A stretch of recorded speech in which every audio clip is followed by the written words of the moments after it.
आप सभी को अपनी YouTube channel study with Danish sir पे स्वागत है। पिछले क्लास में हम लोग समझे थे नागपुरी वन केवरा भाग 1 से एक कविता। आज हम लोग समझेंगे इस वीडियो के माध्यम से नागपुरी में वन केवरा भाग 2 से एक कविता, जिस कविता का नाम है ऋतु बसंत और उसके कविवर हैं घासीराम। ऋतु बसंत कविता में टोटल 4 स्टांजा है, जिसका ये फर्स्ट स्टांजा यहाँ लिखा हुआ और उसका एक तरफ मीनिंग लिखा हुआ है। तो इस स्टांजा को पढ़ते हैं और हम लोग उसका मीनिंग समझने की कोशिश करते हैं। तो इसका फर्स्ट लाइन में पहला स्टांजा है इसका, ऋतु बसंत भेला पिया तजी गेल कुहू कुहू कोकिला सुनावे ऐसन समय गेल फावे। एक बार फिर से इसको रिपीट करते हैं और इसको समझने की कोशिश करते हैं। ऋतु बसंत भेला मतलब ई पंक्ति में बसंत ऋतु कर आगमन हो चुक है। इस पंक्ति का मीनिंग है कि बसंत ऋतु का आगमन हो चुका है। पिया तजी गेल, यहाँ पर तजी का मीनिंग होता है किसी से बिछड़ना, ठीक है। तो यहाँ क्या चाहिए, पिया तजी गेल, एक ठो प्रेमिका पत्नी कर प्रेमी, प्रेमी किसे कहा जा रहा है, पति, ओके छोड़ कहूँ बाहरे चल गेलक है और प्रेमिका घरे एकले है। एक ठो प्रेमिका जो है अपने प्रेमिका कर प्रेमी जो कि पति है उसे अपनी पत्नी को छोड़ करके कहीं बाहर चले गए हैं और उनकी वाइफ जो है क्या है, घर में अकेले है।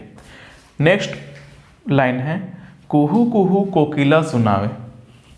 कुहू कुहू कोकिला सुनावे, इसका सेंस जो है कहने का कि जब वो कोयल का राग सुनती है पत्नी, तो अपने पति के बारे में अर्थात प्रेमिका के बारे में बहुत ज़्यादा, प्रेमी के बारे में बहुत ज़्यादा क्या करती हैं, सोचने लगती हैं। तो इसी का मीनिंग यहाँ पर लिखा हुआ है, कोयल कर कुहू कुहू कर कूक, कोयल कर कुहू कुहू कर कूक उनकर काने गूंजे लायक है। उनका क्या होता है, कानों में गूंजने लगता है, किसका, कोयल का मधुर आवाज। नेक्स्ट लाइन है और इसका इस स्टैंजा का लास्ट लाइन है, ऐसन समय गेल फावे, अर्थात ऐसन बेरा में प्रेमी कर ठेन नी होवे कर चलते प्रेमिका के ऐसन बुझायला या फिर ऐसन बुझाइला जैसे ई बेरा गेल फावे व्यर्थ जाए लायक है।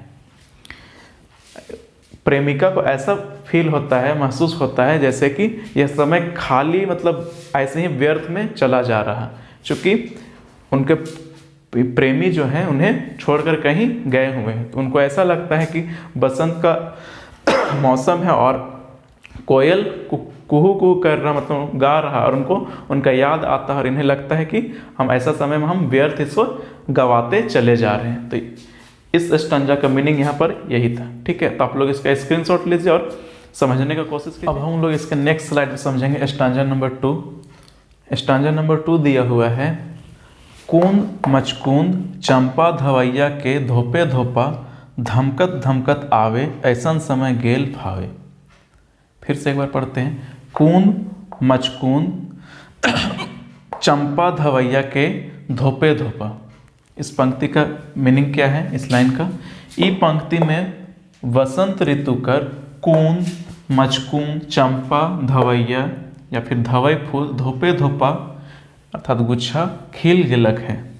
यहाँ पर जितने भी दिए गए हैं कूंद मचकूंद चंपा धवैया या फिर धवई फूल, ये सभी के सभी फूल के प्रकार है। ये सभी क्या है, इनका धोपे धोपा मतलब गुच्छा होता है, ये सभी के सभी खिल चुके हैं या फिर खिल रहे हैं, खिल गए हैं। नेक्स्ट लाइन है धमकत धमकत आवे ऐसन समय गेल फावे। कहने का मतलब है जेकर खुशबू गोटे वातावरण में सुहाना हो गलक और प्रेमी के नी रहले बेरा व्यर्थ बीते लायक है। फिर से एक बार यहाँ पढ़ते हैं, धमकत धमकत आवे, जेकर खुशबू गोटे वातावरण में मतलब वातावरण में क्या हो गया है, पूरा मिल गया है, ऐसन समय गेल फावे और प्रेमी के नी रहले बेरा व्यर्थ बीते लायक है। इसका पूरा अगर देखा जाए इस स्टैंजा का मोटा मोटी मीनिंग तो क्या होगा कि फूल जो है पूरे वातावरण में खिले हुए हैं और उसे देख करके प्रेमिका को ऐसा लगता है कि काश मेरे प्रेमी साथ में होते तो हमको बहुत ही अच्छा लगता। वही यहाँ पर इस पंक्ति के माध्यम से बतलाया जा रहा है। तो आप लोग इसका स्क्रीनशॉट लीजिए, फिर हम लोग इसका नेक्स्ट स्लाइड में स्टांजा नंबर 3 को समझेंगे। इसके नेक्स्ट स्लाइड में समझेंगे स्टांजा 3 को। स्टांजा 3 है, मन सुगंध आहे शीतल समीरे बहे, कुहू कुहू मदन जगावे ऐसन समय गेल फावे। फिर से एक बार रिपीट करते हैं, मन सुगंध आहे शीतल समीरे बहे, अर्थात ई पंक्ति में बसंत ऋतु कर ऐसन खुशबू में वातावरण में ठंडा ठंडा हवा बहे लायक है। बसंत ऋतु का वातावरण ऐसा हो गया है जिसमें कि खुशबू में वातावरण में ठंडा ठंडा क्या हो रहा, हवा बह रहा है। नेक्स्ट लाइन है, कुहू कुहू मदन जगावे, जेकर से मन खुश होवेला और प्रेमी घरे नखे। और इससे क्या होता है, प्रेमिका का मन और ज़्यादा विचलित होने लगता है। क्यों? कोयल का कुक कुक का आवाज़ सुन करके।